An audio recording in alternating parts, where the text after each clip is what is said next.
Assalamualaikum warahmatullahi wabarakatuh. Alhamdulillah rabbil alamin. Wassalatu wassalamu ala asyrafil anbiya wal mursalin wa ala alihi washabihi ajmain.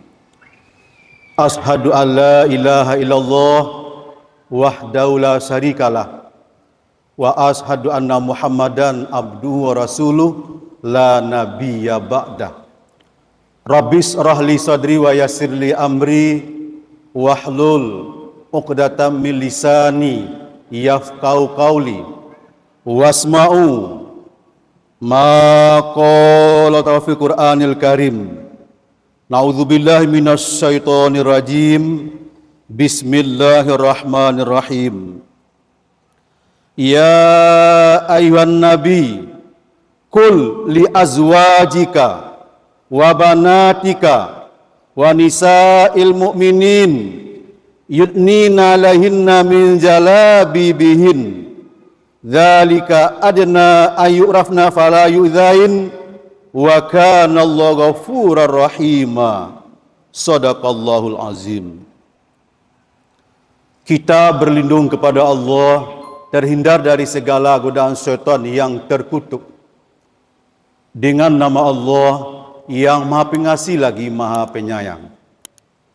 Wahai Nabi, katakanlah kepada istri-istrimu, anak-anak perempuanmu, dan wanita tak beriman, hendaklah mereka mengulurkan jilbab pakaian muslimah ke seluruh tubuhnya.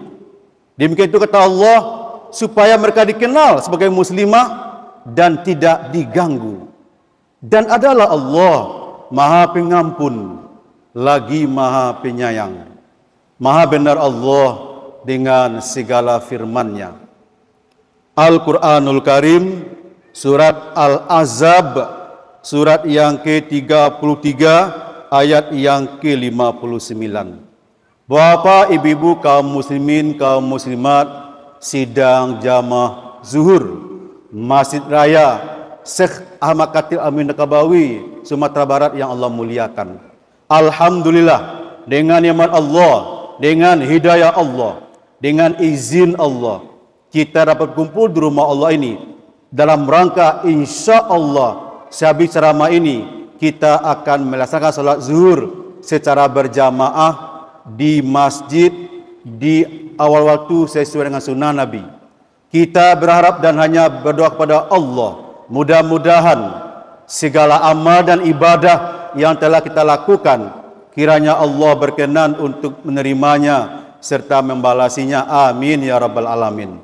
Salawat beriring salam buat Habibullah, kekasih Allah, Rasulullah Nabi Muhammad sallallahu alaihi wasallam. Allahumma shalli ala Muhammad wa ala ali Muhammad. Bapak Ibu, sebagai judul kuliah zuhur kita kali ini adalah jilbab pakaian identitas muslimah. Ayat kita bacakan tadi dalam ayat 59 surah Al-Ahzab, di sana Allah berfirman kepada nabinya, ya ayyuhan nabi, wahai nabi, kata Allah, kul, katakanlah, li, kepada, azwajika, istri-istrimu. Bapak Ibu, sejarah mencatat Nabi kita punya istri sebanyak 13 orang. Itu pertama, kepada istri-istrimu. Yang kedua kata Allah, wa banatika, kepada anak-anak perempuanmu. Bapak Ibu, Nabi kita Nabi Muhammad SAW punya anak 4 orang perempuan, 3 orang putra, 4 putri, 3 putra. Siapa saja mereka itu? Pertama, Zainab binti Muhammad sallallahu alaihi wasallam. Yang kedua, Ruqayyah binti Muhammad sallallahu alaihi wasallam. Yang ketiga, Ummu Qasum binti Muhammad sallallahu alaihi wasallam.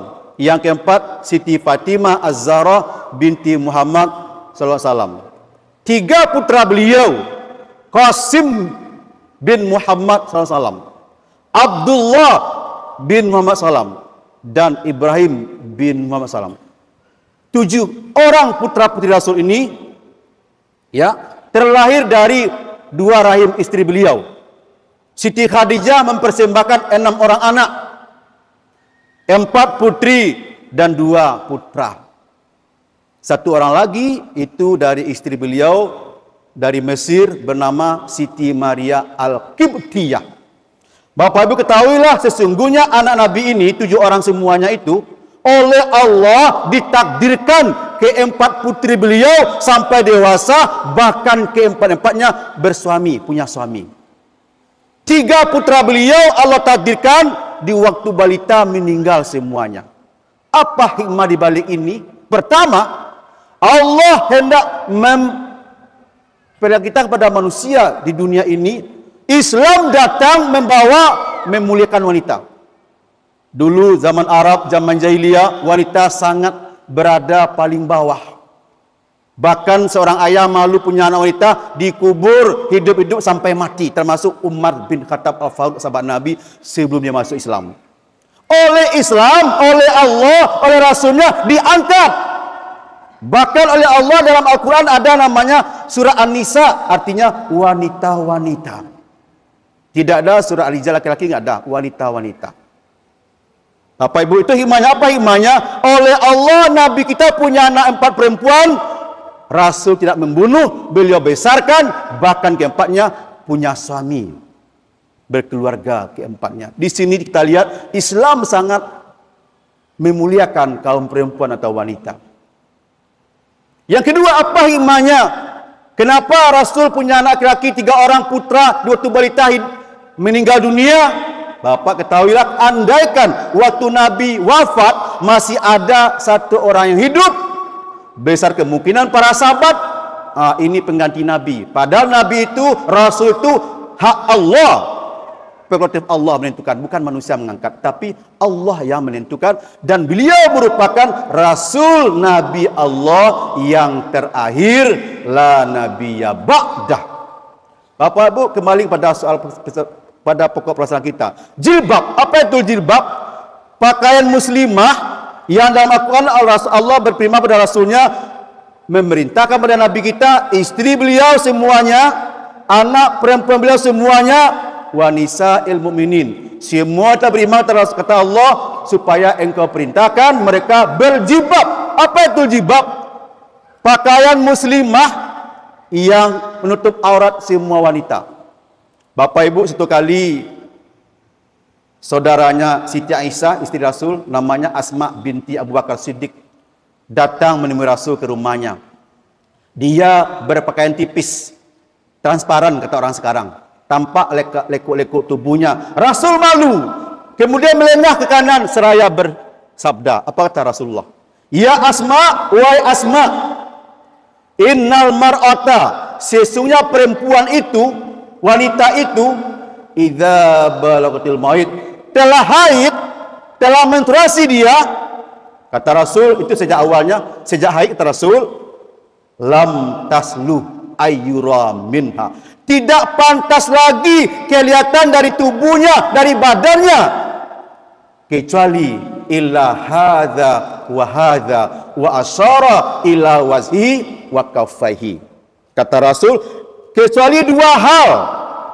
Beliau menunjuk isyarat ke muka beliau dan kedua telapak tangan beliau. Jadi Bapak Ibu, orang wanita semua badan tubuhnya kecuali 2, muka dan kedua telapak tangan.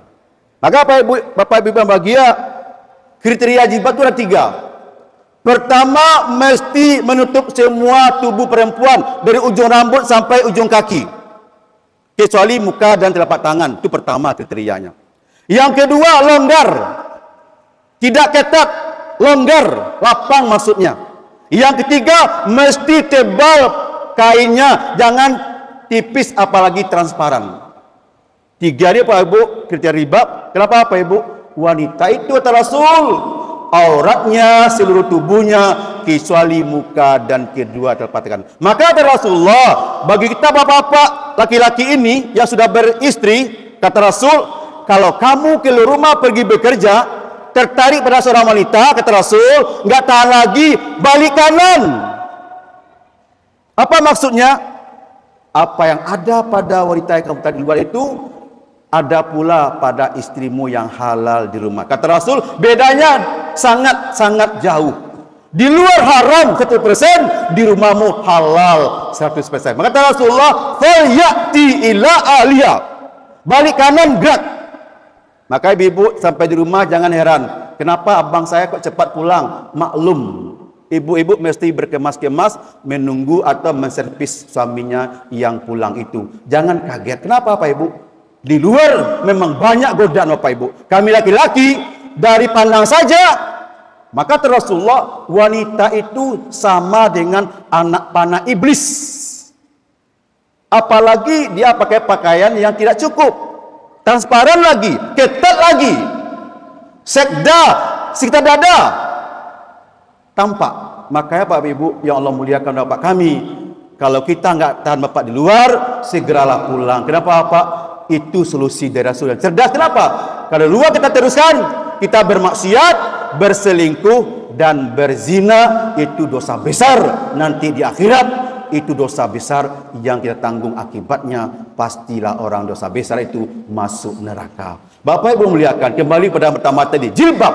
Maka Bapak Ibu, setiap wanita Islam keluar dari rumah mesti berjilbab, kecuali dalam rumahnya. Kalau ada tamu pun dia tetap berjilbab walaupun dalam rumah. Tamu itu bukan mahram atau muhrimnya, tetap dia berlaku berpakaian jilbab. Maka ibu kami yang di rumah mesti ada tersedia dekat pintu jilbabnya. Ketika datang tamu mendadak, otomatis kita langsung meraihnya sehingga tidak lama tamu kita menunggu di luar.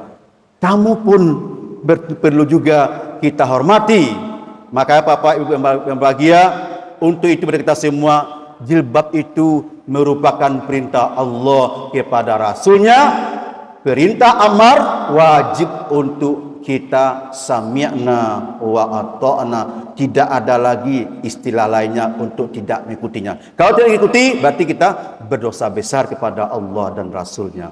Bapak Ibu yang mulia-muliakan, mudah-mudahan dengan ceramah pendek ini, bagi saya pribadi, bagi istri saya, anak gadis saya, mudah-mudahan Allah jaga istiqamah, dan pada ibu sekalian juga istiqamah. Bapak Ibu, mari Bapak Ibu kita tutup aurat kita. Kenapa? Membuka aurat di tempat umum dosanya sangat besar, apalagi sampai orang berzina gara-gara dia membuka auratnya di depan umum. Na'udzubillah min dzalik, tsumma na'udzubillah. Demikian saya Bapak Ibu, mari sama-sama itu dengan membacakan doa kepada majelis.